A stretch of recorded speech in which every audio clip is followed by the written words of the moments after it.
പ്രത്യേകിച്ച് ബാംഗ്ലൂരിലുള്ള ആൾക്കാരുടെ ഒരു പ്രത്യേകതരം വട്ടാണത്. ചില സമയത്ത് ഇങ്ങനത്തെ പ്രാന്തുകളൊക്കെ വരും. രാത്രി 3 മണിക്കൊക്കെ ചായ കുടിക്കാൻ തോന്നും. പ്രാന്ത് മൂത്തിട്ട് എന്താ പറയുക, ഈ എയർപോർട്ടിൽ ചായ കുടിക്കാൻ വന്ന ആൾക്കാരോട്ടോ ഞങ്ങൾ. ഇത് ബാംഗ്ലൂരെ ഞാൻ മാത്രം ചെയ്യുന്ന പരിപാടിയില്ല. അത് ഒരുവിധം എല്ലാ മലയാളികളും അതുപോലെ തന്നെ മറ്റ് പല ആൾക്കാരും രാത്രി ആകുമ്പോൾ ഒരു ചായ കുടി ഉണ്ട്.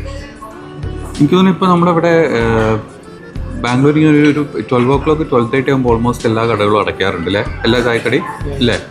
അതുകൊണ്ടൊക്കെ തന്നെ എന്തുകൊണ്ട് ആ ഒരു രാത്രി 1 മണിക്ക് ശേഷം ഓരോ പ്രാന്ത് കയറിയിട്ട് ഇതുപോലെ ഏറ്റവും ബെസ്റ്റ് വരാൻ പറ്റിയ സ്ഥലം എയർപോർട്ട്. അവിടെ ആണെങ്കിൽ 24 hours കടയുണ്ടാവും.